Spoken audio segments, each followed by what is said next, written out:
किसी ने बहुत सुंदर बात कही है कि धन से मिलता है मजा, लेकिन ईश्वर की कृपा से मिलता है सच्चा आनंद। क्षणिक सुख भुला देता है सब कुछ, पर प्रभु की कृपा जीवन को बना देती है। मैं नमस्कार दोस्तों, मैं हूं श्याम गुरु। आज मैं जन्माष्टमी के इस पावन अवसर पर मैं आपके लिए लेकर आया हूं भगवान श्री कृष्ण के जीवन से जुड़ी एक अद्भुत प्रेरणा कहानी। अक्सर लोग कहते हैं कि मजे में हो, तो हम जवाब देते हैं हाँ मजे में हूं, लेकिन सच पूछिए तो मजा और आनंद में गहरा अंतर है।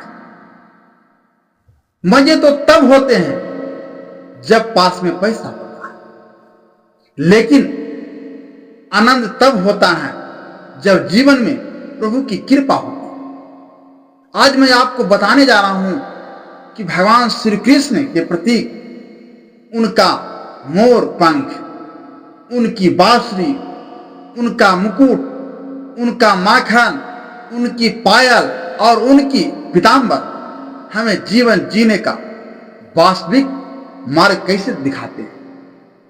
पहला प्रतीक मोर पंख।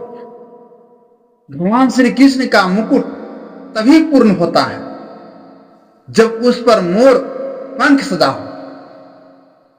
यह मोर पंख केवल सुंदरता का प्रतीक नहीं है, बल्कि जीवन दर्शन सिखाने वाला है। मोर पंख में नीला, हरा, पीला और सुनहरा हर रंग समाया हुआ है।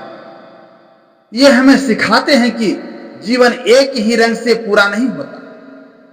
कभी सुख, कभी दुख, कभी सफलता, कभी असफलता, कभी हंसी, कभी आंसू, ये सब मिलकर जीवन को पूर्ण बनाते हैं।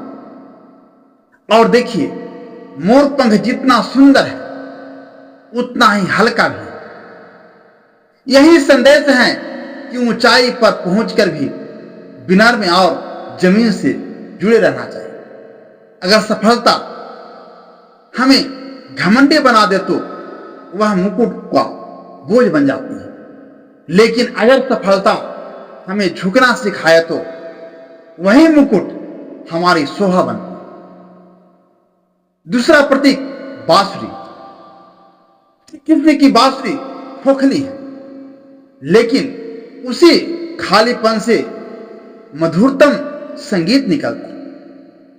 यह हमें सिखाती है कि जब हम अपने भीतर की अहंकार, ईर्ष्या, क्रोध या लोभ की निकाल दे तो हमारे जीवन से प्रेम, करुणा या शांति की धुन बजने लगती है।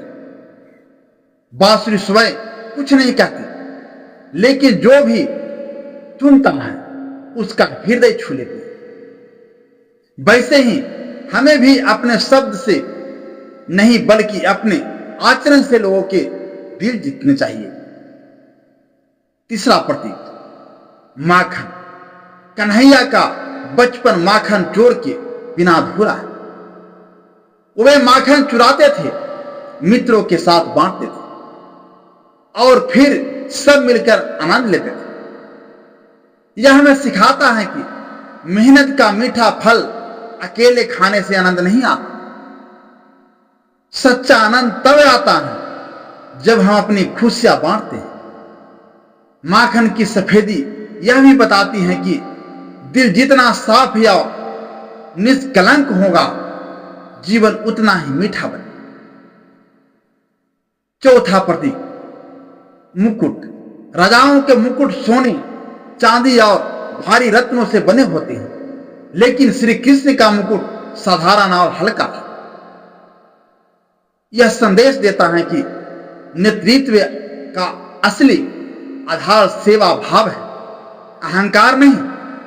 शक्ति का भार अगर घमंड बन जाए तो व्यक्ति टूट जाता है, लेकिन शक्ति का उपयोग सेवा और प्रेम में हो तो वह मुकुट ईश्वर का आशीर्वाद बन जाता है। पांचवा प्रतीक ग्वाल बाल और रिश्ते। कान्हा कभी अकेले नहीं दिखते, उनके आसपास ग्वाल बाल, राधा जी और गोपियां होती थी। यह हमें बताता है कि रिश्ते केवल रक्त के संबंध नहीं होते, बल्कि दिल से निभाए गए बंधन होते हैं। जीवन में ताकत और धन से बड़ी चीज है रिश्ते निभाना और दिल जीतना, यही असली सफलता। छठा प्रतीक पीतांबर। भगवान श्री कृष्ण हमेशा पीले वस्त्र पहनते थे। पीला रंग ऊर्जा, उत्साह और ज्ञान का प्रतीक है। यह हमें सिखाता है कि चाहे परिस्थितियां कैसी भी हो, हमें अपने चारों ओर सकारात्मकता फैलानी चाहिए। जब हम खुद सकारात्मक होते हैं तो दूसरों का भी आत्मविश्वास बढ़ता है। सातवां प्रतीक गाय और बछड़े। श्री कृष्ण हमेशा गाय और बछड़ों के बीच रहते थे। गाय ममता, करुणा और पालन पोषण की प्रतीक है। यह हमें बताती है कि प्रकृति के साथ प्रेम और दया का रिश्ता निभाना ही असली धर्म है। अगर इंसान गाय, धरती और जीव जंतुओं से प्रेम करना सीख जाएंगे तो उसका जीवन सच में दिव्य हो जाता है। आठवां प्रतीक पायल की झंकार। कन्हैया के कदमों की पहचान पायल की मधुर झंकार से होती थी। लोग कहते थे, देखो कान्हा आ गई। यही शिक्षा है कि हमारी उपस्थिति ऐसी होनी चाहिए कि लोग हमें देखकर प्रसन्न हो, न कि डरे या बोझ महसूस करें। जब हमारे शब्द और कर्म से लोगों के चेहरों पर मुस्कान आ जाए, तभी जीवन सार्थक कहलाता है। कहानी का अंतिम संदेश।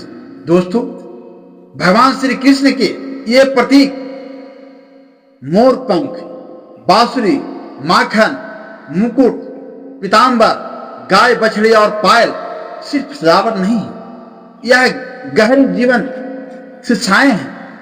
अगर हम इन्हें अपने जीवन में उतार ले तो हर कठिनाइयां अवसर बन जाएगी और हर आंसू मोती। भगवान स्वयं कहते हैं, तू वह करता है जो तू चाहता है, फिर होता वही है जो मैं चाहता हूं। तू वह कर जो मैं चाहता हूं, फिर होगा वही जो तू चाहता है। इसलिए प्रभु के संदेश को मानिए, हर दिन एक कदम उनकी ओर बढ़ाइए। वो स्वयं आपको अपनी गोद में खींच लेंगे। मैं फिर से एक बार वही कहना चाहता हूं कि मेहनत को पूजा और ईश्वर को साथी बना लो, फिर दुनिया तुम्हारे नाम से नहीं, तुम्हारे रास्ते से पहचाने। याद रखिए, हर सुबह 5:30 में मेरे साथ सुनिए एक नई कहानी। आपकी दुआओं और आपके साथ से यह कहानी आप तक पहुंचे। प्रभु आपके जीवन में भी वह शक्ति दे जो हर कठिनाइयों को अवसर में बदल दे। जय श्री कृष्ण।